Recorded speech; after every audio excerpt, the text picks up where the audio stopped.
오늘 하나님께서 우리에게 주시는 말씀은 구약성경 신명기 16장 9절에서 12절 말씀입니다.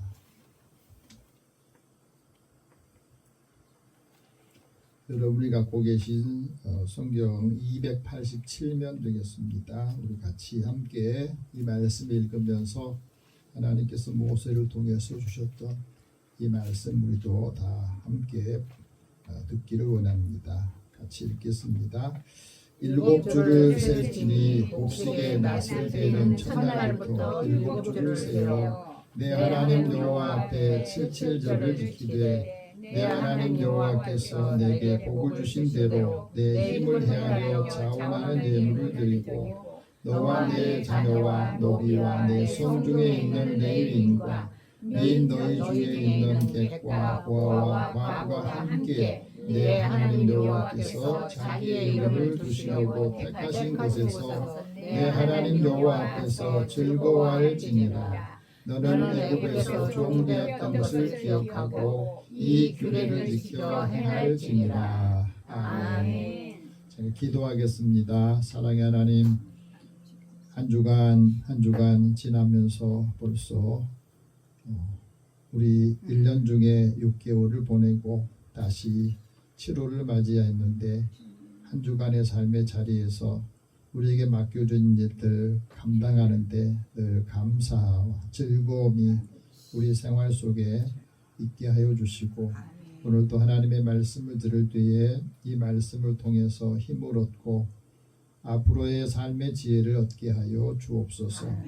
이 말씀을 들을 때 주님의 음성으로 들리게 하여 주시고 말씀을 우리의 생활에 실행하고 실천하여서 활력 있고 힘 있는 삶을 살게 하여 주옵소서. 아멘. 예수님의 이름으로 기도드립니다. 아멘.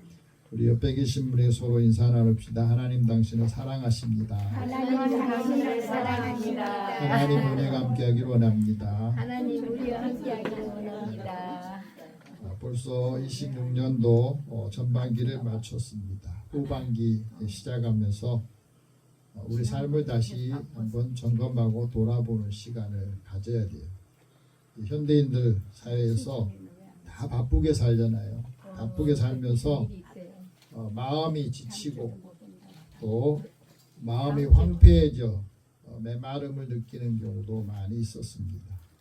다른 사람들을 비교하면서 내 삶의 자리에서 우리는 끊임없이 많은 것을 채우려고 노력을 했습니다. 그러면서 많은 걸 채워지는 것 같았는데 한편으로는 우리 자신의 마음, 영혼이 허기져 있는 것도 깨닫게 되는 겁니다. 우리 인생의 삶의 품격을 높이려면 어떻게 해야 되느냐? 우리가 놓친 것들을 다시 기억하고 생각을 해야 됩니다. 감사하고 고맙다고 하는 말을 하는 것이 대단히 중요하다. 감사합니다, 고맙습니다 하는 말이 사실은 생활 속에서 많이 할 것 같아도 그렇지 못한 경우가 많습니다. 이 감사하다, 고맙다 하는 말을 들으면 왜 사람들이 삶의 의미를 느끼느냐? 그건 바로 사람들의 그 심리 속에 인정 욕구가 있다는 거예요. 많은 사람들이 사랑받기로 원한 것 같지만 인정받는 것을 더 선호한다고 그래요. 다른 사람과 관계 속에서 인정을 받는 것은 자신의 삶에 자신의 가치를 확인하는 거라고 그래요. 그러니까 작은 것에도 감사를 표현하면 그 사람하고 관계가 열린다는 거죠. 저는 감사는 우리의 삶을 다시 따뜻하게 해주고 사람을 움직이는 힘이 있다고 그래요. 그래서 감사를 표현하는 사람이 더 큰 행복감을 느낀다고 경험한다고 말합니다. 우리 살아가면서 행복을 부르는 감사의 세 가지 일상이 있는데 그 세 가지 일상 중 첫 번째가 자신이 받은 복을 세보는 거예요. 지금 우리나라에 살고 있는 삶의 자리에 보면 더운 여름이지만 그래도 조금 올해는 선선한 또 시원한 것들 느끼는데 좀 유럽이나 그 구대륙은 너무 뜨거워가지고 열병으로 죽는 사람이 많아가지고 장례를 치르지 못한다고 그러지 않습니까? 우리가 받은 내가 받은 복을 세어보는 게 왜 중요하냐?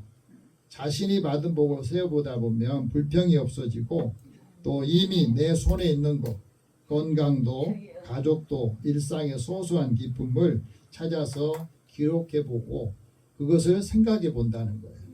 두 번째는 매일 감사 시스템을 만들어 보라는 겁니다. 생활 속에서 아침에 일어날 때 또 잠들기 전에 하루 3가지씩 감사할 것들을 한번 적어보는 거예요. 이게 굉장히 중요한 겁니다. 감사를 놓치고 사는 경우가 많기 때문에 그렇고 또 그것을 고백할 때 내가 이것을 놓쳤구나 그러면서 감사를 표현할 수 한다는 거예요.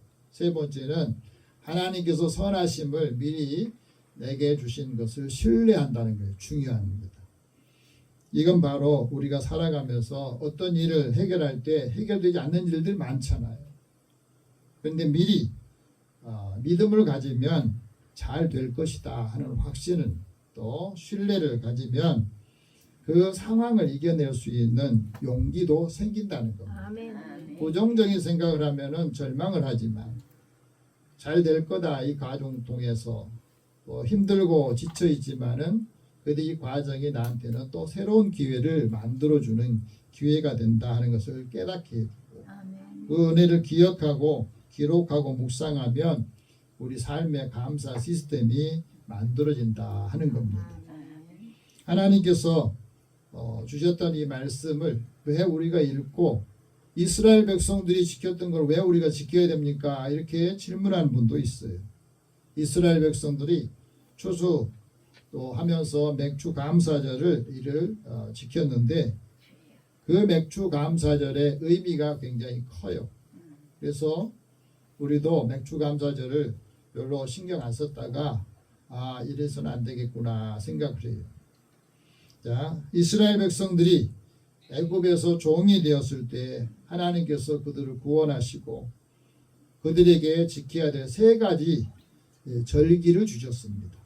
첫 번째 절기는 유월절이에요. 이 유월절은 우리나라 절기로 보면은 방복절과 비슷해요. 애굽의 압제 속에서 우리 일제의 압제 속에서 자유를 얻지 못했던 그 자유를 다시 주는 그것을 기념하고 지키라는 겁니다. 유월절도 그렇습니다. 그 재난에 또 저주의 죽음의 신이 이스라엘 백성들만 뛰어넘었다. 그래서 유월절이라고 합니다. 뛰어넘었어요. 애굽 사람들은 하나님 말씀을 듣지 않고 살다가 그 죽음의 신이 다 지나갈 때 죽었는데 이스라엘 백성들만 하나님 말씀대로 했더니 다 살게 됐다고 하는 거. 구원을 받았다. 해방된 자유를 얻었다는 것이 바로 유월절이고 두 번째 절기는 이 77절입니다. 이 오순절이라고 하기도 해요. 이 절기는 바로 감사절이라고 그래요. 그래서 이스라엘 백성들은 원래 목축을 하는 유목민이었는데 이들이 농사를 짓고 난 다음에 첫 번째 이 절기를 추수하고 지켰던 것이 바로 77절입니다. 이것을 맥추절이라 이렇게도 표현하기도 합니다. 오리를 심고 밀을 심고 수확하고 나서 하나님 우리에게 이런 은혜를 주셨구나.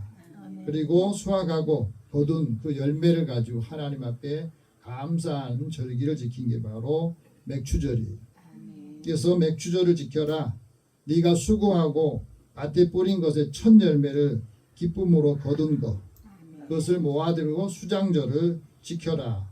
네가 수고하고 이룬 것들을 연말에 또 저장할 수 있는 것을 주셨다 하고 출애굽기서에 말합니다.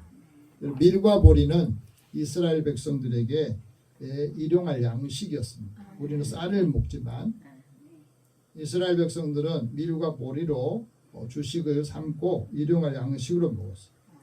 이게 필요하잖아요. 열매를 얻으려면 밭을 먼저 일궈야 돼요. 갈아엎어야 되고 그곳에 씨앗을 뿌리고 김을 메고 물을 주는 수고를 해야 돼요. 근데 사람의 수고만 가지고 열매를 얻을 수가 없는 거예요. 가끔 보면 그런 일들을 경험하잖아요. 땀 흘려서 수박 재배하고 참외 재배하고 많은 그것을 재배했는데 태풍이 와서 다 쓸려가고 또 가뭄이 와가지고 다 뿌린 씨앗이 죽고 이 결과를 결실하는 것까지는 사람의 노력도 필요하지만 햇빛과 또 빛을 또 비를 적절한 때 주셔야만이 농사를 짓고 열매를 맺는다는 거예요. 그것을 깨닫게 해주고 알게 해주면서 지키는 것을 말합니다. 그래서 좋은 열매를 맺으려면 뿌리에 투자하라 이렇게 말합니다. 로버트 클리어라고 하는 사람이 이런 말을 했습니다. 성공이라고 하는 것은 매일 반복된 작은 노력들이 합해진 것이다. 그러니까 우리가 살아가는 이 삶에 매일매일 반복하고 있는 것들이 그 노력들이 합해질 때 그게 성공에 이르게 되고 행복에 이르게 된다는 것을 말해주고 있습니다. 이스라엘 백성들이 보리와 밀을 재배하고 또 이것을 추수하고 난 다음에 감사할 때 그 마음을 하나님께 표현하는 것을 말하는데 여러분 보리와 밀은 가을에 씨앗을 품고 겨울을 나고 이제 늦봄이나 초여름에 열매를 맺거든요. 우리나라도 지금 보리 재배하는 면적이 점점 넓어진다고 하는데 많이 안 먹으니까 그 힘들어한다고 그래요. 그래도 이 식량 자원 때문에 만약에 이것을 수입을 못하게 되는 상황이 오면 우리는 먹을 것이 없어지는 것이 생기죠. 그렇기 때문에 우리가 이 열매를 맺기까지 얻기까지 하늘의 도움이 있어야 되고 사람의 노력도 있어야 되고 품종도 개발하는 것들이 필요하죠. 좋은 열매를 맺었으면 사람의 수고와 헌신이 따르고 또 비와 햇빛을 적절하게 주셨던 그 은혜를 기억하는 것, 감사하는 것, 그것이 하나님 믿는 사람, 믿지 않는 사람의 다른 점이라는 거죠. 자, 오늘 하나님께서 모세를 통해서 두 번째 절기를 지키라고 하는 이 77절의 절기에 대해서 말씀합니다. 이 절기의 시기를 말씀한 게 오늘 9절이에요. 같이 한번 읽읍시다. 7주를 셀지니 곡식의 낫을 대는 첫날부터 7주를 세라. 이렇게 말하잖아요. 이 77절이라는 말이 바로 7주 7번이니까 49일 그 다음에 다음 날이 이제 50일이 되는 날인데 오늘 여기 말씀 보면은 7주는 이스라엘 백성들이 6월절을 지키고 난 다음에 7주를 말하거든요. 그래서 6월절을 다시 말하면 다른 말로 표현하면은 6월절에서 77절까지는 오순절이라고 그래요. 50일, 오순, 열순. 그래서 오순절을 말하는데 신약에서는 이 오순절을 통해서 제자들이 성령을 받고 교회가 부흥하고 한 사람 한 사람 영혼이 주님을 만나는 그런 계기가 되었어요. 성령 충만을 받는. 그게 연결이 되어 있습니다. 땅에서는 추수를 하고 또 영적으로 사람들이 오순절의 성령 강림 사건을 통해서 성령 세례를 받고 충만한 삶을 살면서 교회와 성도들이 부흥하는 삶, 또 새롭게 사는 삶을 말합니다. 그래서 세계 기독교 연구센터 공동대표를 지낸 지나 줄루 박사님이 이런 말합니다.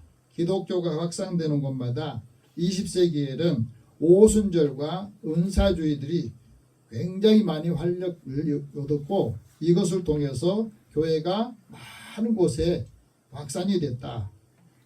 그래서 이 교회의 미래는 오순절에 의해서 되는 것이다.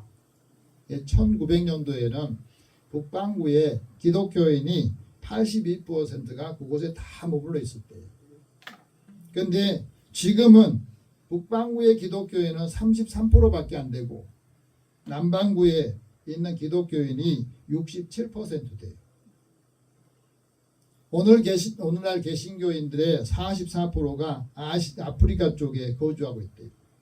다시 말하면 처음에 복음을 듣고 말씀으로 은혜 받고 삶이 부유해졌던 유럽은 점점 하나님을 믿는 사람들이 숫자 줄어들고 그러니까 그 경제력도 계속해서 약해지고 있는 거고 기독교 복음이 활성화되는 곳이 경제 성장이나 모든 부분에서도 앞서가는 것이 된다 하고 말합니다. 방글라데시라고 하는 가난한 나라가 있어요. 거기는 이슬람이 81%고 우리 기독교 인구는 0.5%밖에 안 된대요. 0.5%그 인구 가지고 있는 사람들이 이슬람의 많은 박해를 받고 있는데 그런 가운데서도 이 기독교인들이 교회가 정부가 못하는 일을 하고 있어서 빛과 소금 역할을 하고 있다 그렇게 말합니다. 우리나라도 초기의 기독교인들은 숫자는 적었지만 우리나라 여러 부분에서 많은 역할을 했어요. 문명 대취하고 교회가 지역사회를 위해서 또 금연 금주 운동을 하면서 많은 사람들의 정신을 또 새롭게 개조하는 역할을 했거든요. 그래서 기독교 복음이 활성화되면서 경제 성장도 이루고 우리나라가 발전하게 되는 계기가 된 것도 이 교회 부흥하고도 연관이 되어 있습니다. 그리스도인이 그 역할을 많이 했거든요. 그런데 이제 많은 것을 얻고 난 다음에 오늘 기독교인들이 신앙들이 점점 약해지면서 세속화되면서 힘을 잃고 있는 것도 우리가 다시 점검해야 될 부분이기도 합니다. 후반기 첫 번째 주일에 지키는 맥추절은 처음 익은 열매를 하나님께 드리면서 감사하는 날이라. 보리와 밀을 추수하고 일용할 양식을 주신 하나님께 감사하면서 하나님과 교제하고 이웃과 교제하는 시간을 갖는 거예요. 중요한 것은 자원하면서 자기가 받은 은혜를 복을 생각하면서 하나님 앞에 예물을 드리라 하고 말합니다. 각 사람이 하나님의 은혜를 기억하고 기쁜 마음으로 드리라 하는 말씀을 해요. 그래서 오늘 10절 말씀 같이 한번 봅시다. 내 하나님 여호와 앞에 77절을 지키되 내 하나님 여호와께서 내게 주신 복을 주신 대로 내 힘을 헤아려 자원하는 마음 예물을 드리라. 굉장히 중요한 말씀이에요. 하나님께서 나에게 어떤 복을 주셨는가 사람마다 다 다를 거예요. 자신이 받은 대로 복을 주신 대로 생각하면서 헤아리면서 자원하는 마음으로 즐거운 마음으로 하나님 앞에 시간을 드리고 또 우리의 에너지 재능 드리고 또 물질을 하나님 앞에 드리는 것 거기서부터 신앙이 시작된다 하고 말합니다. 이스라엘 백성들에게는 애굽에서 탈출한 사건이 굉장히 컸던 거죠. 종에서 노예에서 자유인이 되었으니까요. 그리고 그들은 농사를 지어본 경험이 없는데 가서 농사를 짓고 소출을 했다는 것이 대단히 중요한 역할입니다. 그래서 이 사람들은 출애굽하고 난 다음에 6월절을 지키고 7주를 세워서 거기에서 하나님 앞에 은혜 주신 것을 주신 복을 구원의 은총을 생각하면서 77절을 지켰다고 하는 겁니다. 이스라엘 백성들이 공동체 농장을 우리는 건 키부츠라고 하는 농장에서 이 사람들이 하나님 앞에 땀을 흘리고 열매를 얻었다고 하는 그것을 하나님 앞에 감사하면서 77절을 지키고 있어요. 지금도 이 세 가지 절기는 지키고 있습니다.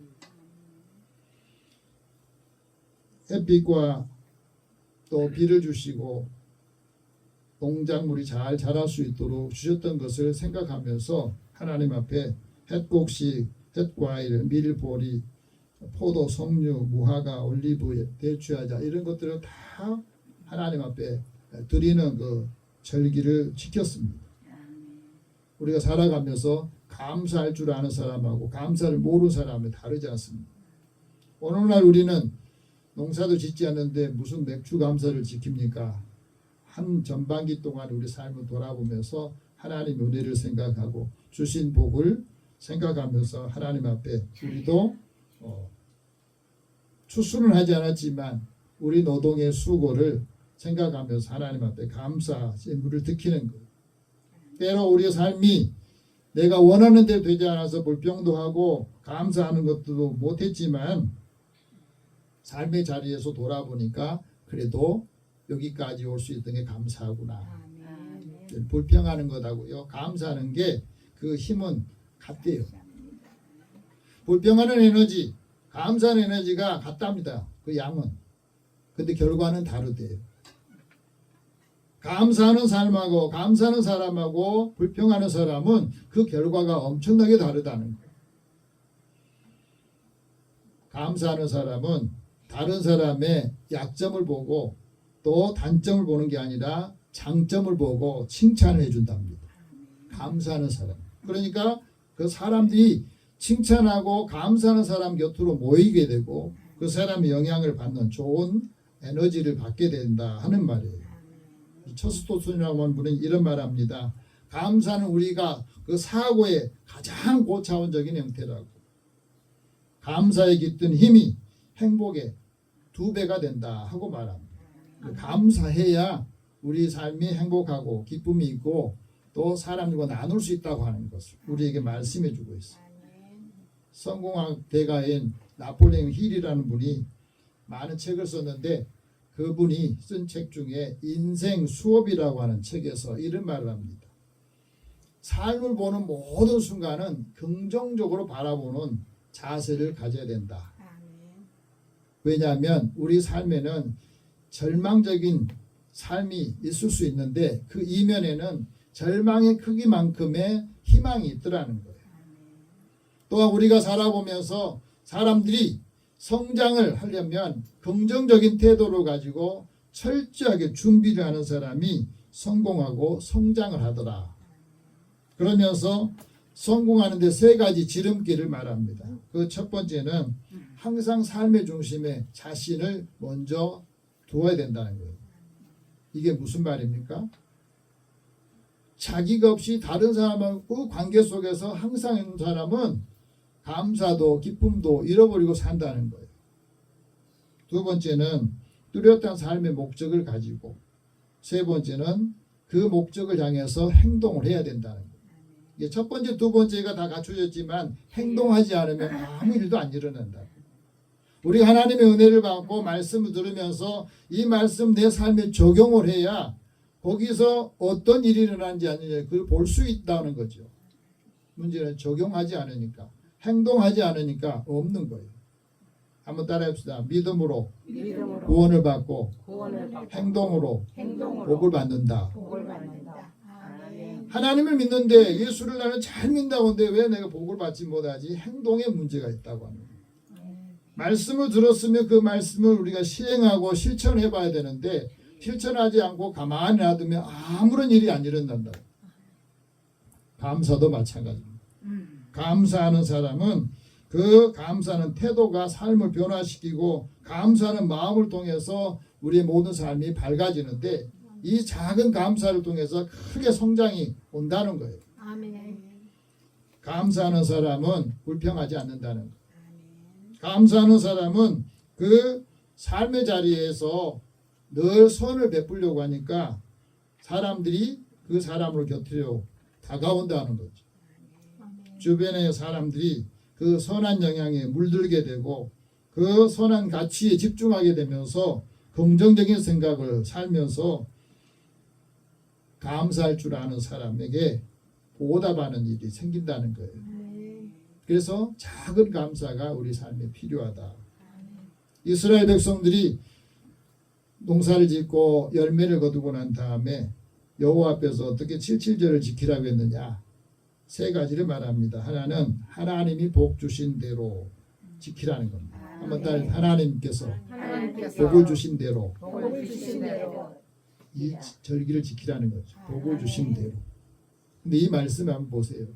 하나님께서 복을 다 주셨는데 문제는 받은 사람이 나는 별로 복을 받지 못했다고 생각한 사람은 지킬 수가 없는 거고 나는 복을 많이 받았다고 생각하는 사람은 그 복을 주시는 대로 그 삶을 살아가고 지키는 거예요.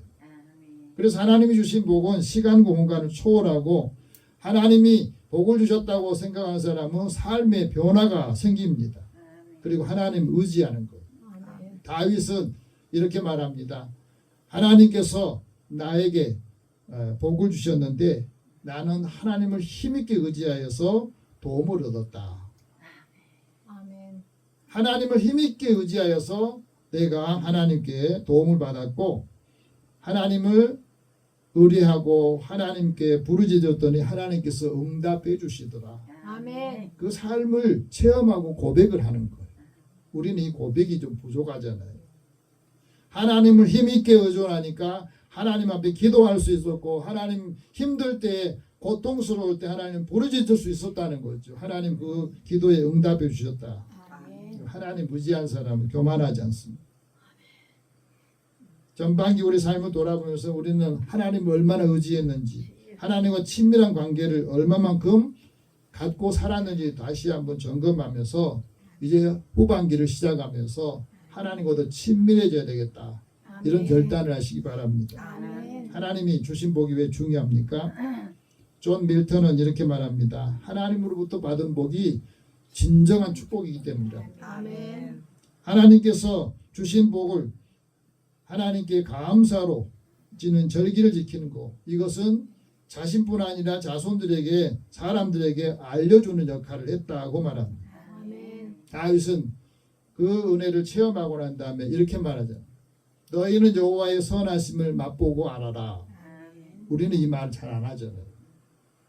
하나님께서 나에게 주신 그 은혜, 선하게 나에게 대하셨던 그 은혜를 맛보아야만이 알게 되고 그것을 자신의 자녀들에게도 후손들에게도 말해줄 수 있어야 된다는 거예요. 아멘. 하나님께 비하는 사람이 복이 있더라. 너희 자녀들은 와서 내 말을 들어라. 내가 너희 여호와를 경외하는 법을 너희에게 가르쳐 줄 것이다. 아멘. 그러면서 이 말을 또 추가를 해요. 생명을 사모하고 연수를 사랑하여서 복받기로 하는 사람이 누구냐? 그 사람이 있다면 그는 혀를 악에서 금하고 입술을 거짓말해서 금해라. 하지 아멘. 말라는 이야기죠. 다시 말하면 말의 축복을 해야만이 복을 받는다는 거. 아멘. 악을 버리고 선을 행하면서 화평을 찾은 사람이 복을 받더라. 왜? 하나님의 눈은 항상 의인을 향해서 향하고 계시고 하나님의 귀는 그 사람들이 부르짖는 것에 귀를 기울이고 계시더라는 것을 아멘. 다윗이 체험했던 거예요. 아멘. 살아계신 하나님, 의의 하나님께서 아멘. 누구를 향해서 지금 보고 계시는지, 누구의 기도에 누가 말하는 것을 듣고 계시는지 이것을 알아야 된다는 거예요. 아멘. 하나님의 은혜를 기억하고 하나님께서 나에게 재물을 능력을 주셔서 내가 이렇게 살고 있다. 그런 사람이 받은 것을 함께 나눌 수가 있어요. 아멘. 두 번째는 자신의 힘을 배려해서 헤아려서 자원하는 예물을 드리라. 아멘. 이 말씀이 왜 중요합니까? 우리가 하나님 앞에 드릴 때는 시험거리도 생길 수가 있어요. 각 사람에게 하나님께서 복을 따라 주셨는데 자기 힘대로 드리는데 잘못하면 이게 억지가 될 수 있고 또 무거운 짐이 되고 부담이 되는 거예요. 그러니까 여기에서 시험될 수가 있어요. 그래서 자원하는 예물을 드리라고 이스라엘 백성들은 그 삶을 실행을 했습니다.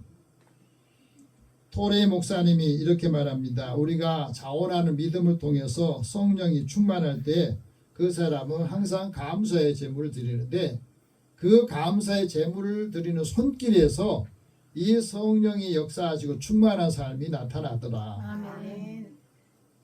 밀러 목사님은 이렇게 말합니다. 감사하는 마음의 표현에 따라서 축복의 크기가 결정되더라. 내게 주신 은혜를 우리가 얼마나 감사하는데 그 감사를 어떻게 표현하에 따라서 그 사람의 축복의 크기가 결정된다고 하는 것. 우리 기억하시고 잊지 마시기 바랍니다. 아멘. 내 삶의 축복의 크기가 어디서 결정된다고요? 하나님이 나에게 주신 그 은혜, 또 감사를 얼만큼 표현하느냐. 사람과 관계도 마찬가지. 그래서 감사하는 사람은 하나님 앞에 예배드리고 제사를 드릴 때 그 사람이 하나님을 영화롭게 하고 자기 행위를 옳게 하면서 하나님의 구원을 보이는 역할을 하는 거죠. 아멘.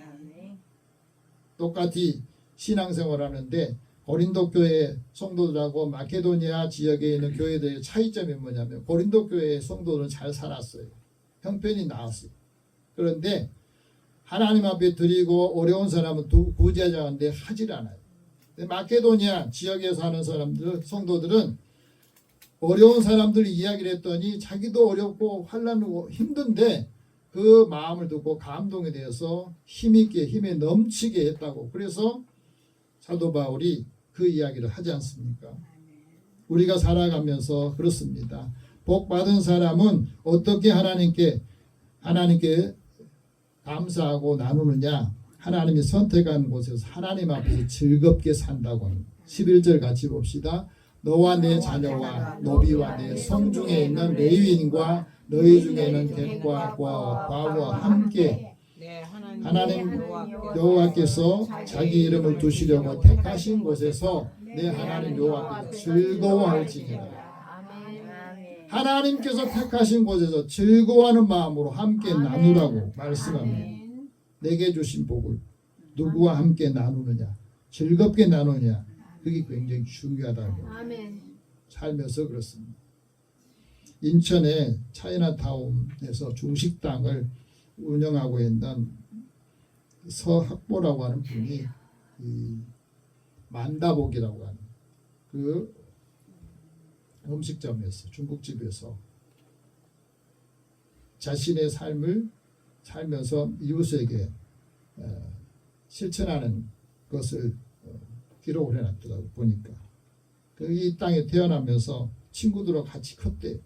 근데 화교들에 대한 한국 사람들의 차별과 또 무시 이런 것들이 굉장히 어렸을 때 힘들었다는 거죠. 똑같이 사는데 우리는 화교라고 해가지고 한 번도 인간 대접을 해주는 곳이 없더라는 거죠.